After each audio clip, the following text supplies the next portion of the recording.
Knight made a great point at the start of this week's episode of SmackDown because he was all like, oh, isn't it interesting? I'm not getting a bye in the John Cena tournament, even though Sheamus got injured. And in all other walks of life and in all other walks of sports, which is not a term, do you know who get buys? It would be people like me, but quite clearly there's shenanigans going down on the show. We walked off. It was again a mystery opponent, but turned out not to be a mystery opponent. It was that Nick Aldis hadn't bothered to book anybody yet because he had to use the magical tumbler. I was like, Nick, man, you have days to do this. We all learned about Sheamus weeks ago, which is a mild exaggeration, but also kind of true. It's made me laugh out loud. So I guess in that sense, it was a pretty good beginning. Otherwise, my friends, welcome to Ups and Downs, the only wrestling review show you need. And today's episode is indeed sponsored by Norton, which means if you would like a VPN, you can use when you do go abroad and you want to use a VPN that's going to keep you safe in your tum-tum, which is not a thing to say, but I've said it now. You can do it right now by clicking the QR code on the screen. There's also a link in the description down there. And my gosh, you're going to get like 73% off. Now, there are different links for the UK, USA, Canada, and Australia, so make sure you use the right one because nobody wants to do that. You'll be confused. You'll be like, good day, mate, and then, hey, man, how's it going? And all kind of accents are going to get mixed up. And of course, there are extra sales given it is the Black Friday weekend, but even if you get to Monday and you just so happen to watch this video, there's still some great deals. So again, QR code, click the link, take the finger of power, up the downs. For all that, though, the John Cena tournament was in full gear because it was Jey Uso taking on Rusev. And I did like this from hi. I never thought these two people would be in the ring together again after they separated a few years ago. Otherwise, it was just fine. I would say we had an over-reliance of kicking out and finishes, but actually the good thing about Jey and Ruru is that Rusev has the match to kick, which isn't his proper finish, and Jey Uso has the spear, which also is proper finish. So even though we did do some 1-2 oohs, pro wrestling tees, I think they kind of got away with it. Shout out to Ruru as well, who actually did a bear hug. We don't see enough of those, but obviously never do one literally. When Jey Uso came back with the dive, put on one of the counter, this is when he kicked out of the stupid match to kick 2, when Rusev tried to Samoan drop him, but Jey Uso didn't let him. So I was like, maybe he's not Samoan. Then hit the Samoan drop, and I was like, it's okay, he is Samoan. And I looked around and I pondered what I'm doing with my life. Rusev then made a terrible mistake because he was all like, ha ha ha, as if he was Zangief. I'm going to hit the attitude adjustment. And Jey was like, I'm not going to let you do that. Given that John Cena is the GOAT, when he got another spear and he hit the Uso splash and he got the 1, 2, 3. And yes, if you are looking at the brackets, it does feel like we may end the year with Jey Uso versus Gunther, which is also basically how we started the year. Some people are melting down. I'm going to wait and see. I will say, actually, I'll hit pause there. John Cena tournament is like good, but it's just kind of missing something. But I'll talk about that when we do get to air la night. I give it an up like it was perfectly fine. We shall now never talk about it again. When, yes, it all continued. This was a terrible segment, which means WWE has gone back to back with these in terms of Raw and SmackDown. But The Miz was talking to Nick Aldis going, I want to be in the tournament, even though he's already been in the flipping tournament and he lost. This is when R-Truth walked in. It was like, oh man, let's make some more testicle jokes. Don't get mad at me. That was what's happening. And given that Aldis had been distracted and he was holding some of the damn balls in his hand, The Miz replaced it. I was like, Nick Aldis, there is no way you wouldn't have realized this. It was so dumb. Dare I say it was insulting your intelligence just a little bit. It was as if somebody was holding your phone and they walked in and just nicked it, and 2 seconds later you're like, I don't know where my phone is. If you do that, the problem is you, and you need to go look in the mirror and figure your life out. I gotta give it a down. This is all we could come up with. At least have the Miz fiddle with a tumbler or something. It was the worst sleight of hand you've ever seen in your life. Well, I suppose it did make me laugh, but it just felt lazy, okay? I don't want to get mad at you. It felt really lazy. Like the writers walked in and said, I don't know. I guess he could just do a little switcheroo with the hands. I'm not even going to say it was like watching Looney Tunes, because sometimes Looney Tunes can be pretty good. Damian Priest was then talking about Aleister Black, and thankfully his eye has healed after he was set on fire. Basically, he doesn't like Zelina Vega, he doesn't like Aleister Black. When Zelina Vega walked in and was like, haha, you're terrible, and Damian was like, oh, did your husband send you? And Zelina was like, no, I'm a human being, I have come to tell you you're a moron. Now the main reason we did do this is because after she had walked away, Rhea Ripley walked in. It's like, oh, good day, mate, it's lovely to see you. Don't forget we are best friends.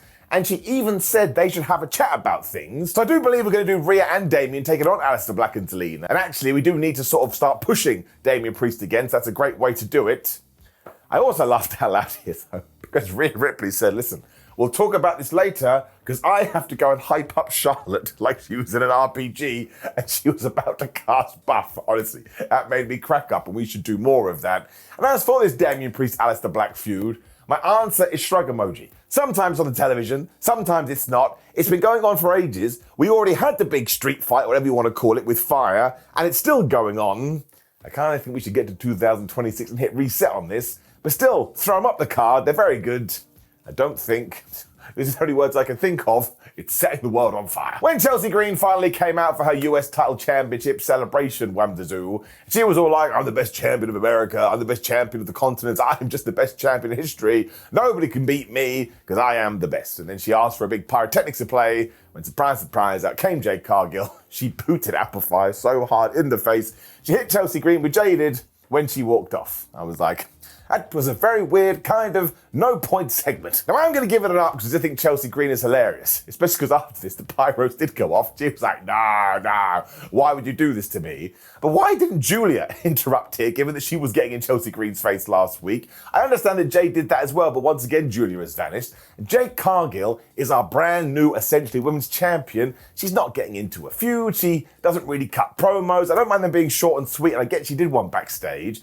But we kind of had two brand new champions here, and we just smudged them together. And then, yes, later on, Jade was like, I just sent a message to the women's division. When B-Fab and Meechin walked into the frame, B-Fab just stood there and said nothing. And then Meechin became exposition. She was like, oh, maybe we should fight Jade Cargill at some point. It is not their fault. They need better stories. They need more time. Jade Cargill, as the silent but awesome champion, or someone that only says a few words, works perfectly well because look at her. But I just don't understand how someone can win a title and not get into like a really knee-deep, interesting program with stories and I'm going to do this to you. And it's the same with Chelsea Green. I think the rumors about WWE not caring about that women's US title are totally true, which is up to them, but I like it. And I think we could have done more with it. You got to give it a down. We then had another hilarious segment because the women in the War Games team, the babyface, were having a big old chat. They were like, oh, Charlotte, you have to beat Asuka later because then we will have the advantage. When actually, I'm going to try and do it. It's going to be difficult given my framing in my room.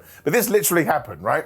AJ Lee just walked in. She said, I will help you win and maybe I'll do some crazy things. All right, I got to go. And she just walked off again. I don't know how that's going to play when you are watching it on YouTube, but man, I was dying.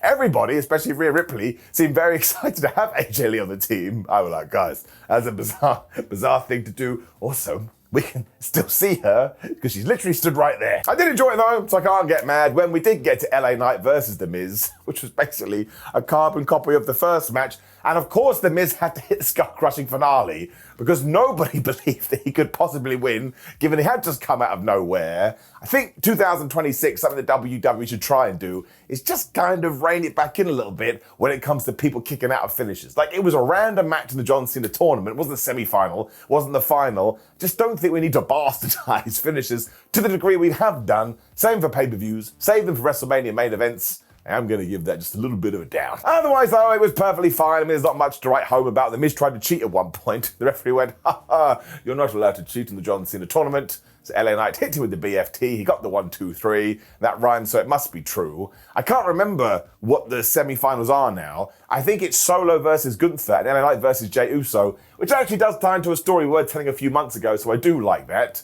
At the same time, Jey Uso is coming into this match after War Games, so maybe some more shenanigans are afoot, but I'd give it an up. Once again, it was perfectly harmless, but if you wanted to skip it, I'd understand. Becky Lynch was then doing the same for the heels of the women's War Games team. She was really funny, like she was on Raw. She's like, only one person has got a 100% win record in War Games, and it's me. You suck in them, you suck in them. She went to somebody else. You've got like an 8% win rate because while you were in a match, you didn't get the pin. So ultimately, everybody should be listening to me. And I'm just like, man, you really annoy me. We don't care about you today. We care about Asuka because she's about to take on Charlotte Flair in the advantage match. Asuka continued to be the best heel ever as well. She was like, oh yeah, the last time me and Charlotte fought, do you know what happened? I took her out the game for a year, so I'm going to do it again. And all the bad guys basically went, yeah. This episode of SmackDown was like watching a pantomime. Everybody kind of leaned into a stereotypical way to play their character, but actually it made it very funny. Still laughing about that AJ Lee thing. Maybe the best thing of the year. Then I had a quick interview with Ilya Dragunov, and he was all like, I understand Tama Tonga keeps coming up to me and going, yip. But if he wants a match, he knows what to do. Come out to the ring and challenge me. When in walked Tommaso Ciampa and said, well, it sounds like you should be challenging me. And Ilya called him a jackass, and he walked off. I thought this was quite bad, to be completely honest with you. Just get around to doing the flipping Tommaso Ciampa match. When WWE actually did surprise me, mostly because I put Asuka up on a pedestal, because we did get to this War Games Advantage match, and I was like, of course Asuka will win, especially because when it comes to that stipulation bout, it always makes sense for the bad guys to have the advantage, because then they can beat up the baby faces. And when the baby faces have the advantage, well, sometimes they are just absolutely clocking a heel, and it doesn't make any sense. It's a bit 2 + 2 = potato. But we didn't do that. Asuka did lose. Charlotte did win. It was essentially clean as a whistle, even though at one point Asuka went to miss her and accidentally hit Timmy the Timekeeper instead. But this match was so damn good. It roped me in to such a degree, and I was surprised by the winner. I don't think I can get mad at it. Like, if all of a sudden I was in charge of WWE, which would be a terrible idea, I think I would save Asuka's losses for singles feuds just because she comes across like such a badass. But when you're doing work that's up there like this, I ain't going to moan. It's also made me start to think, are we getting some sort of a heel turn in this women's War Games? I don't know why. I don't know where it comes from. I think it even could be Charlotte Flair or maybe even Alexa Bliss, although I think Charlotte makes more sense. But this made me intrigued about the pay-per-view. The work was very, very good. And yeah, at the end, Asuka applied the Asuka lock. Charlotte got out of it. She hit the natural selection and got the 1, 2, 3. And as somebody that's always ranting and raving, going, well, we should just let people lose sometimes for the story. That's exactly what WWE did. I'm giving it up. I thought this was brilliant, and they did it. They made me in, whatever that means. I want to see the Women's War Games. I was pretty pumped about it anyway. When nostalgia hit me right in the face, and I shouldn't have said it like that, but we did get our traditional Survivor Series match. It was the MFTs taking on Sami Zayn and Phoenix, the Motor Machine Guns, and Shinsuke Nakamura. And actually, I would describe this as not bad, it was okay, but because we had this rules around it, I have a whale of a time. I thought it was super duper fun. Of course, Solo and friends beat up Sami Zayn for a while because they saw him as the captain when Phoenix and Sami Zayn did a couple of dives and put a 2 on the counter. When we do need to talk about the WWE run of JC Mateo, formerly Jeff Cobb, because essentially the Motor City Machine Guns both hit it with a double pin and they got a 1, 2, 3. I mean, he not really done anything up to this point. He kind of just hangs out in the back playing Nintendo. As long as he's happy, that's all I care about. But he's way better than this and find it very confusing. Phoenix then used the most devastating move in all of sports entertainment, the surprise roll-up to take up Tangaloa. For some reason, that made me laugh. When we got a huge takedown, literally, because Tala, I am the tallest Tonga, essentially took Alice Shelley, hurled him into the ring apron, he just pinned him, and was like, you shouldn't have messed with me, I'm tall. Tala then did the same to Chris Sabin after a massive clothesline, so once again, we are pushing him like a big old guy. When WWE wussed out a little bit. And also, why are they so obsessed with countouts later? I think somebody has gone, you know what? We have done a lot of disqualifications and no contests. We can abuse the countout. That's surprise, surprise, we're doing too many of those. Now, actually, before that, Tama Tonga did take out Phoenix with a cutthroat, which is when Sami Zayn and Tala Tonga were fighting on the outside. And after Sam had hurled him into Timmy the Timekeeper's area that was having a terrible evening, that's right, he wasn't able to make the 10 because management had gone, he's really big, he's really massive, he cannot possibly be pinned. This was good for Sam as well, because at this point he was like 3-1 against. He also got rid of Tama Tonga with a Helluva Kick, which means we did get down to Solo Sikoa and Sami Zayn, which kind of ties into the past. And even though it looked like Sam was going to win after he hurled poor old Solo Sikoa into Tina the Turnbuckle, he then went for the Helluva Kick. Solo went to cut it off with the thumb, which is the greatest sentence ever. Sam went for the most devastating move in all of sports entertainment surprise roll-up. Sikoa didn't want that, so he turned around. He did spike him. He just pinned him for the 1, 2, 3. So there was some nonsense throughout this match, but by the end of it, I was like, well, damn, son, we are pushing old Solo Sikoa. Given that I love Solo, I got no problem with it. For some reason, WWE also did their credit tease after this. We are doing that way too much. It's like 4 times in the past 4 weeks. But yes, it means the Wyatts finally remembered to return to work, and they kind of looked at Solo Sikoa all scary, wary, and then Uncle Howdy laid him out with the Sister Abigail. It was a bit like, maybe one day we'll get to this tag team match, or maybe it'll go on for another 42 years. Also, I presume when we get to the tag team title portion of this, it won't be Solo Sikoa in it. So I wonder if we're going to do another 5-man tag before then, or a 4-man tag, I suppose. We wait and see. But for the mere fact we did get a traditional Survivor Series match, and Solo Sikoa won as well, I am going to give it an up.